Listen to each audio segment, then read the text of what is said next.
FY28. As you are aware, we have orders for aluminum forging from Jaguar Land Rover of rupees 27 crores per annum, which business will start in Q4 of this financial year. We have also won aluminum forging orders from Royal Enfield of rupees 12 crores per annum, which SOP in Q1 FY27. Our line of sight for aluminum forging business next year is around rupees 140 crores. Sale of the first set of containers carrying our export consignment of solar dampers took place in Q2. We are building a new infrastructure in our Sanand plant in Gujarat to cater to the large volume orders for these solar dampers. This business value won from a Spanish OEM is rupees 200 crores, which will be executed by FY27. There is a tremendous opportunity to increase this business. We are in the process of finalizing business with another global client. In Q2, we started supplies also of our assistance slip clutches to Royal Enfield and Kawasaki, introducing Adler's technology to the Indian market. SOP for Bajaj Auto is expected in the next quarter. As mentioned earlier, we had started on-vehicle testing for our first four-wheeler drive shaft order. We expect to commence SOP in Q4 FY26. In view of multiple three-wheeler orders across 5 OEMs and expected growth in the four-wheeler business, we plan to set up a separate four-wheeler drive shaft assembly line during this quarter. As informed in the previous calls, we completed the acquisition of the 60% stake in Stöferle entities in Germany in the beginning of Q1 of this financial year, with a line of sight of acquiring the remaining 40% in 5 years. Stöferle has an annual turnover of approximately 80 million euro. From April 2025, Stöferle financials are consolidated in the Endurance Group financials. We had mentioned earlier that under the Maharashtra PSI 2019 scheme, we received an eligibility certificate of rupees 600 crores for capex incurred till September 2025. Under this 2019 scheme, we will now apply for an additional eligibility certificate for capex up to full FY 2026.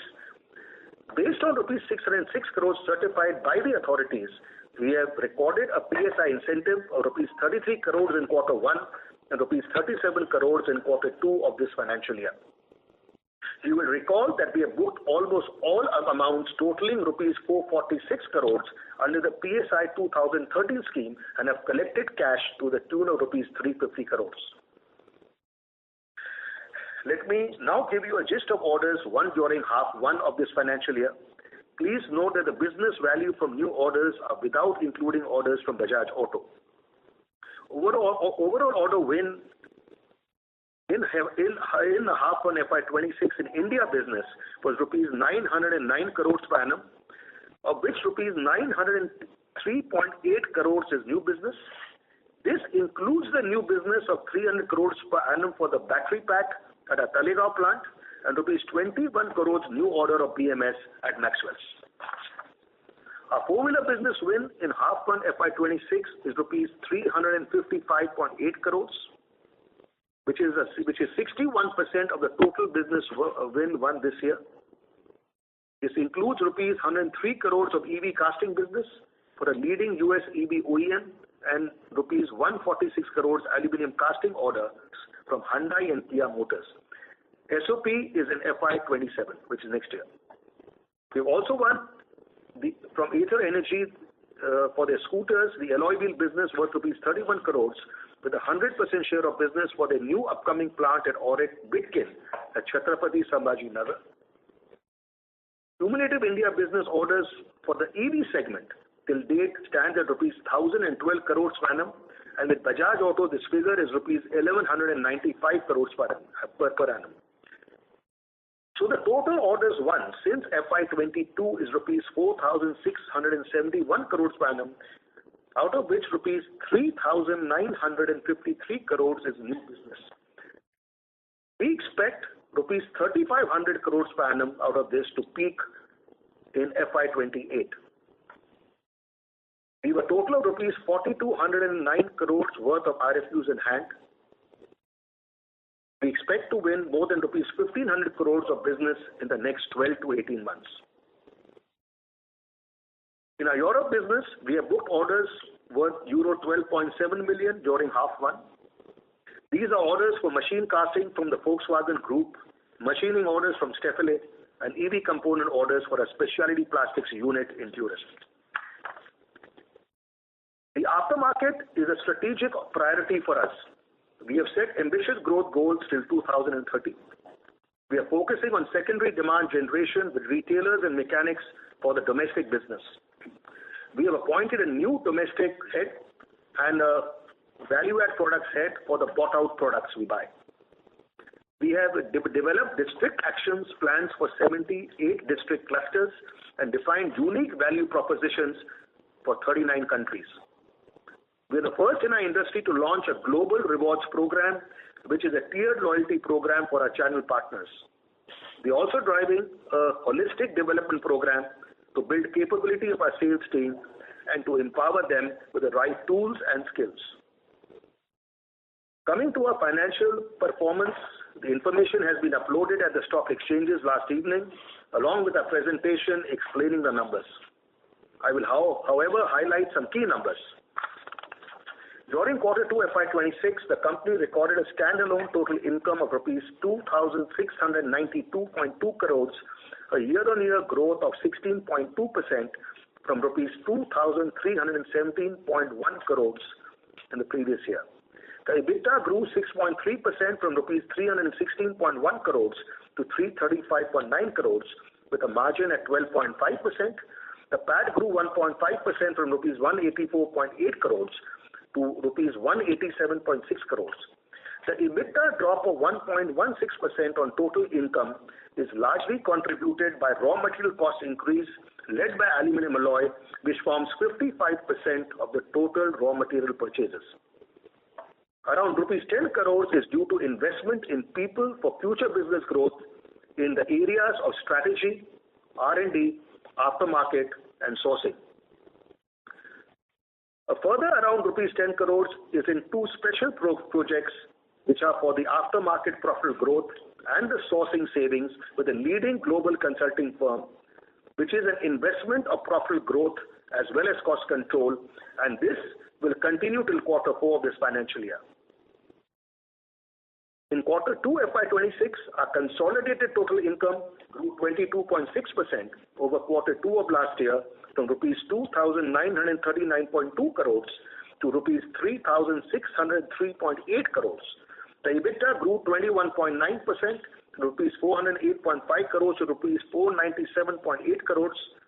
Our margin was at 13.8%. The PAT grew 12% from rupees 203 crores to rupees 227.3 crores at 6.3% PAT margin. With diversification and business growth, our HR department continues to play a key role as an enabler in shaping the business outcomes. Our focus remains on strategic workforce planning and talent ramp-up, with emphasis on strengthening the mid-management layer to build a balanced organizational pyramid. HR digitization is being actively leveraged to enhance efficiency and improve ease of business. To build future-ready capabilities, we have also launched the LEGS, which is a Learn, Earn, Grow and Succeed program, which is a customized skill development program for our blue-collar employees. Alongside, we continue to strengthen our leadership and capability building agenda through multiple flagship programs such as the Endurance Leadership Program. On the sustainability front, we made significant progress this year towards our ambitious goals for FY30. We achieved a 48% carbon neutral percentage. We lowered specific electrical and thermal energy as well as specific water consumption, while water recycling and hazardous waste recycling both stand at 98% each. We also enhanced our renewable power share from 23% in FY24 to 25% in FY25, and now we have increased it in Q2 of this financial year to 28% through expanded rooftop solar and wind power agreements. We also contributed 300,000 KL of water through water augmentation projects. CRISIL has increased our ESG rating for FY24 to 59, up from 56 in FY23, while another agency, SES, has increased our rating to 74, up from 68 in the previous year. Our K120 Waluj plant has been awarded the prestigious CII Green Coke Gold rating. At Endurance, we see CSR as a way to create real and lasting impact. Our approach is centered on lowering inequity, one community, one child, one individual at a time. This is how we create impact that endures well beyond the tenure or scope of CSR work we are doing. I'm pleased to share that our CSR arm, Sevak Trust, has transformed 61 schools with solar energy and hygiene-based focused facilities, enhancing attendance as well as outcomes, while training over 900 adolescent girls in health and skills. With sustainable agriculture training, our farmer empowerment program has benefited over 4,900 people, and ECOV, our vocational training center at Chhatrapati Sambhaji Nagar, has imparted training to over 2,300 youth, securing over 85% employment. Our health work has reached 42 villages, serving 19,000 people, and we have built 2,300 toilets to improve sanitation. Our wet van program too has been successful, providing treatment to 43,000 animals in 47 villages. This quarter, we have started work on the biggest dense forest project covering 25 acres land with 2.5 lakh tree plantations. I'm happy to inform you that we have won the Quality Excellence Award from Tata Motors at their annual supplier conference in September 2025.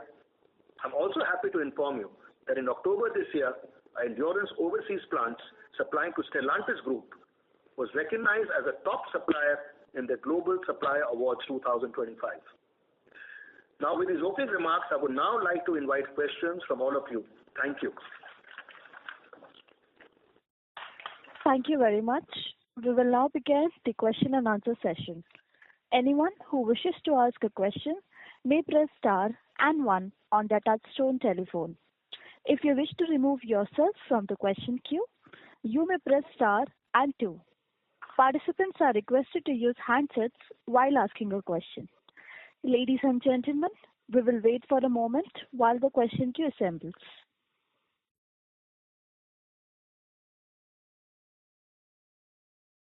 The first question is from the line of Manish Otswal from Nirmal Bang Sector Private Limited. Please go ahead. Yes, sir. Thank you for the opportunity. And I have a question on the slide number 12 of the presentation, where the scooter segment has seen a decline of 4.4%. In the last quarter, there was a very strong growth. So, any spillover effect? Can you comment on this line item, why there is a decline in this particular quarter? Yeah, I think this decline is mainly due to the decline of, Honda motorcycles and scooters. As you know, they have had a degrowth. I think that is the major reason for this. I mean, industry volume is 12.4% in your presentation, and your income growth is negative 4.4%. Yes. So the reason for that is that, HMSI is our second largest OEM customer. Yeah. And when they get impacted, we also get impacted. So that's the main reason. So if you see the previous financial year when they really grew, we did very well, So it does have an impact. Because as you know, HMSI is a market leader for scooters. Right. Okay, sir. Thank you.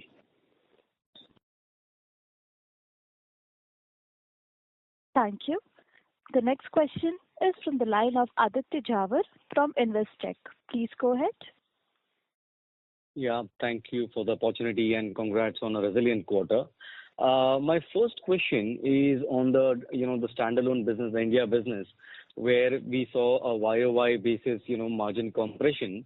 If you can explain that, if you can quantify what could be the impact of aluminium pass-through and what would be the other variables to drive this, YOY margin compression? Yes, I will request Raja Gopal Shastri, our Group CFO, to answer. So, Aditya, thanks for this question. So we did get a flavor of that when the managing director spoke. So we did have a compression in margin, and we are trying to compare that with our sales on product sales, and that is close to a 1.36% increase in material cost. And this is coming predominantly about 35% of that or 40% of that is coming from aluminum increase. And then we have seen a few other topics where strategically we have been consuming some material for our R&D projects, because we are getting a lot of suspension orders, and also we are getting ready for the upcoming legislation. And there have been some seasonal effects where generally we have this benefits in terms of turnover discount, and in the last year, in the same quarter we had in the first half, this year they have been moved to the second half of the year, so there have been some seasonality effects. In effect, I would say that close to 40-50% of that is from the commodity side. Some part of it is the additional consumption due for our R&D projects, and some of it is the seasonality aspect of some one-timer effects in the last year same quarter, and some of them which have been postponed to the upcoming quarters in this year. So this is largely the main reason. And the other aspect is, which was also mentioned by the managing director in his opening remarks, this is the employee cost. So we have spent a bit on the employee cost for strategic reasons, and this will have a gestation impact, where all these additional people in the sourcing, in the strategic functions, in the R&D functions, these are important for our upcoming growth plans. And the third one is on the special project in the other expenses. We did spend a bit on the consultants' cost and the associated travel and other deployment costs of the strategies to reduce our material costs and also to increase our aftermarket sales. And this would continue for the next 2 quarters at least. So we are seeing the impact of some of the initiatives which we are taking for future growth, and also the future cost competitiveness, and that is impacted this quarter. That's good to know. So do we expect that next financial year we'll be back to historical margin trajectory for the standalone business? Is it fair to assume that some of these headwinds might no longer be there? Yeah, so we are very, very focused on that, and we'll put all our efforts to improve the product mix also. And so that's clearly our target as we go forward, as we believe in only profitable growth. But I think this raw material cost increase and these 2 special projects, as well as our investment in people for the future, was very, very important for us. So here we don't look at just the margin percentage. We look at the future of the company, and that's very, very important for us going forward. Thank you. And next question is on our ABS expansion plan. So where are we in terms of if you can remind us of the expansion plans and incremental discussion with customer, what kind of timelines you are anticipating for the regulation to get implemented? Just a quick update on ABS. So right now we have a capacity of 640,000, which I said we'll reach in Q4 based on the line of sight we have on schedules from our customers by Q4 of this year. We have ordered a 1.2 million capacity ABS line, which will be coming, which we will install by April, or I would say Q1 of next financial year. On this line, depending on the guidelines, of course we believe there was a meeting which took place, but it will not be good for me to speculate anything on this call. So we expect the guidelines to come in this month, and based on that, looking at the lead time which is there to implement these new guidelines, based on that, I think the line which we have ordered, the capacity use on that will depend on that. But today definitely we have a line of sight to use that line, but we'll have to see that what is the timeline which comes under this new guideline. And the second 1.2 million line we will order based on this guideline which we get in this month. So 2.4 million we were very clear to place the orders. After we got the draft guidelines. So 1.2 million ordered already beyond 640,000, and 1.2 million we will wait for the new guideline. But we are talking to all the OEMs on the ABS, and there are not many players. So we are very, very optimistic of this new business for sure going forward. Okay. The next question is on the 4-wheeler suspension business. Has there been any discussion with customers, and what is the initial sense we are getting on the four-wheeler suspension side? Yes. I will request Mr. Rajendra Abhange, our Director and CEO, to speak on this. Yes, thanks for this question, Aditya. See, you already know we have made some inroads into four-wheeler proprietary products. It's been already spoken in last couple of investor meetings. Suspension is very much on our cards, and we are very close to getting into one of the OEMs now. As you know, it's a technology product, and OEMs will only take it when you prove your competency. We are very close to getting into one OEM, major leading OEM of India. The second one is also in the queue. So as we get closer to it and we get a letter of intent, you will anyway come to know about it. But there can be an exciting news in the near future. Yeah, that's good to know. My next question is for Massimo. If you can give outlook for the European business, medium-term outlook, and any impact of this Xperia chip issue that they are anticipating on the production line. Okay, so the situation in Europe, the quarter closed, with an increase of 7.7% in terms of volume, in terms of registration. But if you analyze the production continues to go down. And so it means that in this moment, the market is growing only because they are reducing stock with important discount. The expectation for the future months is to maintain more or less the stability. In this situation, as Endurance, we are performing aligned compared to the market with an increase of 7.8% without Switzerland compared to the previous year. And this is not stock, as you can imagine, but is more production compared to the previous year. And we continue to be more or less optimistic for the future 2 quarters because the expectation is to maintain stability. Everybody in Europe, we are waiting the position of the government for the new rules of the Green Deal in June 2026, and from my point of view, till that data, the situation will be more or less stable. Speaking about the situation of the shortage of components and so on, in this moment, no particular issue from our customer. We receive official position already by Stellantis and also Volkswagen Group, more or less 50% of our customer portfolio, and so in this moment, we don't see particular problem. That's good to know. That's it from my side. Thank you. Thank you. Thank you. A reminder to all the participants, you may press star and 1 to ask a question. The next question is from the line of Viraj from Simple. Please go ahead. Yeah, hi. Thanks for the opportunity. Just a couple of questions. First, on the suspension part, you talked about us getting some traction in the four-wheeler space. So is it more into the new technology areas like the active suspension or the semi-active, or it's more on the mass tech side? So that is one. And a later question there is, if you see the landscape right now, you're seeing the market largely being a 2-3 player market. During the structure, there's a good amount of competition. It's just the pricing, players not earning better margins, they're expecting. Sorry to interrupt in between. Actually, your voice is not very clear, So cannot understand everything you're saying. The first question we understood was the technology which you will use in suspension, whether it's semi-active, active, or a normal technology. And the second question, we are not clear what you were asking.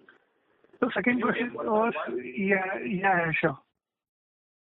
Let's take one by one. Can you repeat your first question in a short way so that we really understand exactly? Yeah, sure. So one is what technology areas, the business we are looking for in four-wheeler, and how should one look at the margin structure in four-wheeler given the competition intensity is very high? Actually, not able to understand. I'm sorry. Clear. It's not clear. Did anybody understand? What we learn, what technology? Sorry to interrupt in between. Mr. Viraj, can you please speak in the handset mode? Yeah, I'm already on handset mode. Aman, now you're much clearer, Viraj. No, now it's better. Viraj, sorry for that, because if you don't understand your question, you may not be the right answer. No, it's not a problem. If you want, I can repeat, Please. Sorry for that. What technology, we are fitting for the new business in four-wheeler suspension? And second is, the competitive intensity is quite high, and there are players who are, quoting business at mid-single-digit margins or low margins. So how should we understand profitability, in this segment for us? Is asking technology, competitive intensity. And with competition quoting lower prices, how do we see the profitability in this business? Yeah. Let me tell you, the question is very good. It's a tough business to get into. Let me honestly admit that. We are a late entrant. Rather, we have not entered the four-wheeler suspension as yet. There are already established players in the market. But as you know, we always strive to give best value to our customers. By way of the frugal technology, as we told you the last time, we already have a technology partner from Korea who is very formidable. And we feel their technology will be highly suited for the Indian smaller cars, especially the small size cars. And we will definitely bring some value. Our engineering is also equally strong in suspension. As you know, we are market leaders in two-wheelers, so there will be a lot of horizontal deployment from the learning of two-wheelers. And we are pretty sure that we will crack into certain major markets, major customers in the passenger vehicles, and also make decent kind of, the profitable proposition to the company. So we are confident about it. Okay. Second question is on the four-wheeler suspension. You talked about inverted front fork. What will be a market share there? Just to get a perspective, and what is the adoption we are seeing in the industry? Yeah. So I don't, to be honest, I would not know the market share. Exactly. But definitely it is. It is a high majority. I can say that. I don't have that, but I know on suspension. That in the front fork we are, I think, at 43% of the market. Yes. And in shock absorbers we are 37% of the market. This is as of Q2. Okay. No, sorry, 44 in Q2. No, but the inverted fork would be higher. So inverted fork is definitely higher because there are very few players in this. We had the first mover advantage with our technology with KTM in 2008. And like I said, we are also, one is we have Bajaj Auto, of course, also increasing, its requirement. As well as we are seeing also, I said we are starting with Hero MotoCorp as well as with the Chinese OEM in Q1 FY27. And we are in touch with almost every OEM on this inverted front fork, Okay. Last question. On the solar damper side, you talked about us talking to further few larger OEMs. Any color you can give in what stage, the discussions are, and how big this business can be for us in, say, 3 to 4 years? Okay, so this I think can be replied by Mr. Okay, so this is relatively a new addition to our portfolio, and as 2 or 3 investor calls before, we already declared that we are going to get into it. And the good news is we already started bulk supplies to this market as one of the fastest entrant into this segment. We know there is a competition in this segment as well, but I think the way we have gotten into it has been well appreciated by the customer. The confidence has gone up. So we will grow this business very rapidly. This is point number 1. Last time I told the market potential is huge. Without floating any number, I can tell you it can be a very significant part of our total business. It all depends upon how well we are able to garner this customer support. And there are multiple players in this. One is already is a Spanish company who is already with us. Now we are going to get into another 2 companies. We are in deep discussions. If that happens, the size of this business could be very significant. So over a 5-year period, can it be like a 10% or 15% of our business? Does it have that kind of a potential to be, Of course, total business? No. I don't want to say any number at this stage. It's a bit too premature, but I can only say the potential is huge. Okay, I'll come back in queue. Thank you. Yes, thank you. Thank you. The next question is from the line of Rajat Agarwal from Nilgiri Investment Managers. Please go ahead. Good morning, sir. Am I audible? Yes, can hear you clearly. Okay, thank you. This question is related to the European business and also on the overall margins. So the European business sequentially has seen a decline in turnover, whereas the last quarter there was an industry-wide degrowth. This quarter, the industry has actually grown, and despite that, sequentially, our numbers are lower. At the same time, the margins seem to be higher. Now, one, the question on how do we read these numbers? Second is if the margins of this quarter in the European business are going to be carried forward, and overall the consolidated margins will be at similar levels as of this quarter. Okay, so speaking about the second quarter of the European operation, we closed with 88.7 million euros turnover compared 66.9 million euros the previous financial year, with an increase of 32.7%. In terms of EBITDA, 15.8 million euros, 17.8% compared 10.7 million euros, 16% of the previous financial year. In terms of net result, we grew 36%, net profit 3.9 million euros, 4.4% compared 2.9 million euros the previous year, 4.3%. This increase in terms of turnover, EBITDA, and net profit also without consider Stefferle. And so it means that the company grew without consider Stefferle more or less 6% in terms of turnover and 7% in terms of EBITDA and 10% in terms of net result.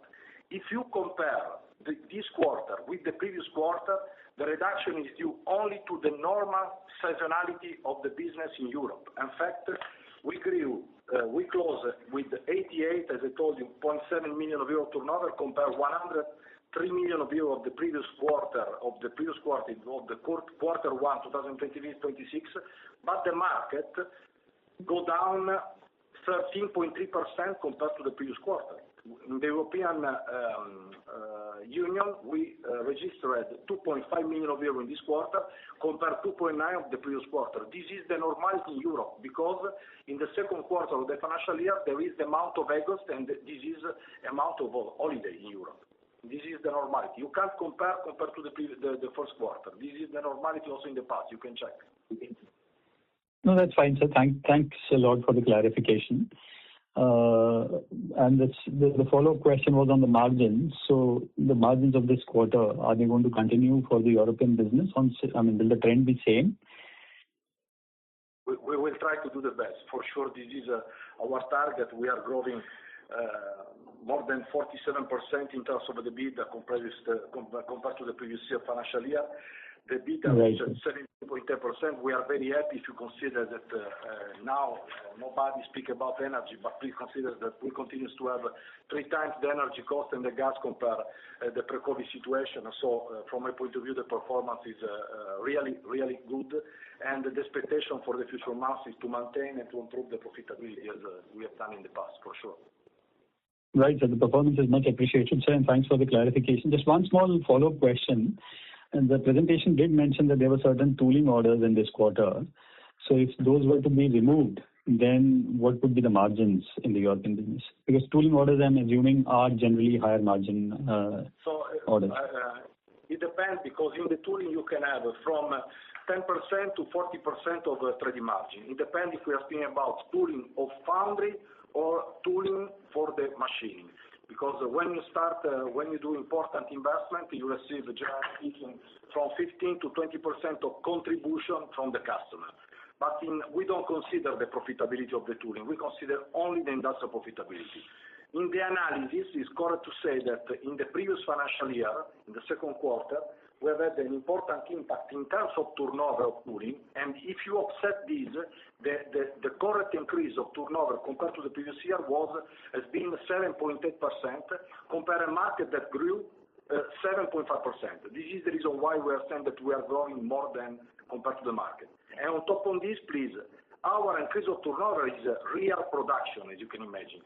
For the registration, as I told you before, the market is only destocking the dealer situation because the production continues to go down. Only to give you an idea, the German market, the major market in terms of production in Europe, lost more or less 4% of production compared to the previous year in terms of compared to the previous year in the quarter. Right, sir. Thanks a lot. If I may persist again, I'm sorry for follow-ups. Can you quantify the amount of tooling orders in terms of euro or INR? The existing tooling order could be something like 14 million. No, I'm sorry. No, the revenue from tooling in Q2. The revenue from Q2, 1.9 million euro. That's the reduction. That's it. Okay. 1.9 million euro is the reduction compared to the previous quarter. All right. Okay, sir. Fine. Thank you. May I ask a question related to the capital expenditure of the group as a whole? What will be the capex in Q3 and Q4? Speaking about Europe, more or less the actual is 20 million euro. Our expectation is to reach 32 million euro in the total financial year. All right. And for India? In India standalone business, we may be closing the year with close to 750-800 crores, and we already have done 450 crores in the first half. So there will be an increment to 300 to 350 crores. Yes.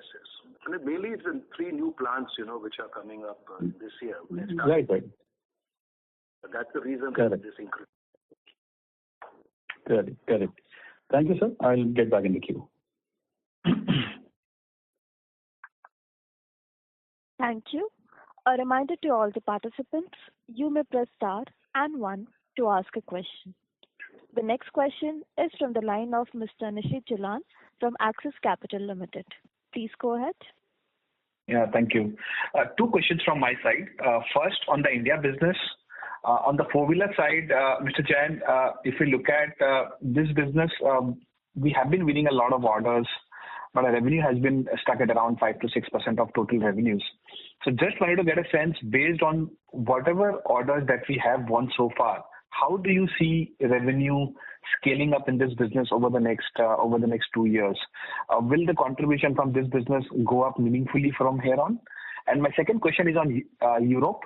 In Europe, if I remember, Massimo, earlier you used to talk about that given that a lot of EV business is coming in, where investments initially will be higher, right? So we should start looking at EBIT margin. And if you look at your depreciation expenses have gone up substantially, is it because of that same EV trend where EBITDA margin will be higher, but since investment has been higher initially, so that depreciation will go up, or we should look at it different way? Thank you so much.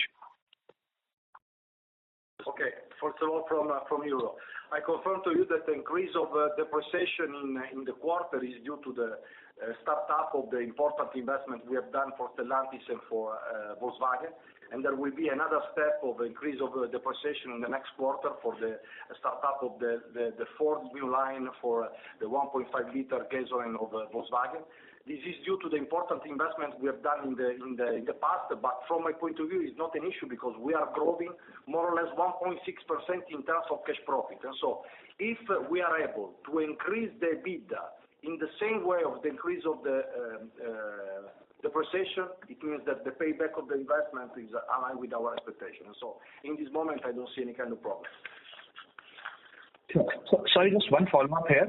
So you mentioned that the depreciation is increasing because of some startup costs. So is it going to be the normal run rate, or you will see depreciation coming off beyond once the plant starts, or it's going to stay around the similar levels? No. It's the normal trend. Absolutely the normal trend. Okay. Thank you. Yeah. So as far as India is concerned, like I said, that we have won since FY22 3,953 crores of business, out of which we had realized around 1,440 crores last year, and this year we'll do about 1,160 crores of this business, and the balance will be in the next 2 years. I said we will reach a peak of 3,500 crores per annum in FY28 versus 3,953. That's a line of sight we see. which is there. I also said we will win further more than rupees 1,500 crores against the 4,200 crores we have of RFQs. This is a line of sight which we have. We are also winning mainly for our Auric Shendra plant. If you see the casting orders for electric vehicles, we already won 456 crores from in fact five customers or from 4 customers. Apart from that, we have also won another 355 crores of orders this year, which is for 4-wheeler castings. We also won the drive shaft proprietary business of about 24 crores per annum last year. Now we won the drum brakes order, which is there, and we are really focusing on growth on the proprietary business, which is taking a bit of time, but definitely step by step, like I mentioned earlier also, that like in 2-wheeler basis, gradually build up the business. We plan to do so with our strength on technology and on cost, our strength on cost. So we are in a good place. I'm not worried about the growth. I think we have to focus more on product mix and cost control, and that's why we are trying to see that we take more and more profitable business in the future. So I'm very, very confident of that. The way things are going. Okay, thank you so much. Thank you. The next question is from the line of Jinesh Gandhi from Oaklane Capital. Please go ahead. Hi, Imran. Good morning. Yes, good morning. Good morning, Jinesh. Hi. Imran, question on Maxwell. Given that we are broad-basing that business from pure play BMS now to also having other electronic components, are we also thinking of broad-basing beyond E2-wheelers, broad-basing beyond autos, given opportunities which are opening up in energy storage and other areas? Yes, sir. So we are definitely, one is the forward integration we have done into battery packs. That's a big move, and that is going to start in January 2026 with a major OEM EV customer.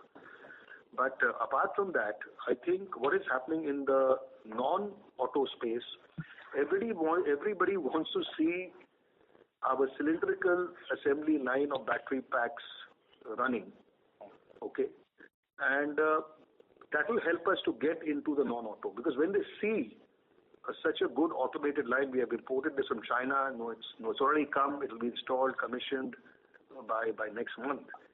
Then seeing is believing. So most of the people have told us, you please start running, you please see it, and then we get confidence. Because these kind of projects are still new in India. It's EVs is still a new area. Battery packs is maybe 6, 7, 8 years, because the EV business is really caught up post-COVID, I would say. So still initial space, but very, very confident of our technology, of our cost competitiveness, whether it's on BMS, whether it's on battery pack. I mentioned about our innovation cell, how we are able to value engineer our products, both on the BMS as well as battery pack space. Our sourcing is very strong, So we are very confident, of really scaling up this business in future. And the value add, especially, I would say the value of the business on battery packs is huge, as you know. Right. So that can really scale up our sales in future. 300 crores is just one platform. Right. So there's a lot happening, and as we talk, there's a lot more new business we are talking about. Got it. And secondly, so battery pack on non-auto side obviously will get benefits from the start of assembly operations. But BMS for energy storage side, is our product ready, or how far are we from product preparedness as well as getting orders? We definitely know what type of BMS we have to offer. Our R&D cell is fully aware of it. It's a question of just getting the business. We know what kind of equipments we have to order, the product, the cost competitiveness. We're fully aware. The question is first to get the business. So main target focus is not on the technology side, whether it's a process or the product. The main focus is to get the business. Right. Got it. That's it from my side. Thanks, and all the best, everyone. Thank you, Jinesh. Thank you. Ladies and gentlemen, as there are no further questions, I would now like to hand the conference over to the management for closing comments. No, so I just want to say that we at Endurance are fully committed to profitable growth, sales growth. We have done that since the IPO in October 2016, and we'll continue to do so. There'll be a huge focus on, of course, technology, process, and product. Huge focus on financial improvement, and so this will always be our focus. So just want to say that. Thank you. Thank you very much, sir. On behalf of Axis Capital Limited, that concludes this conference. Thank you for joining us today, and you may now disconnect your lines.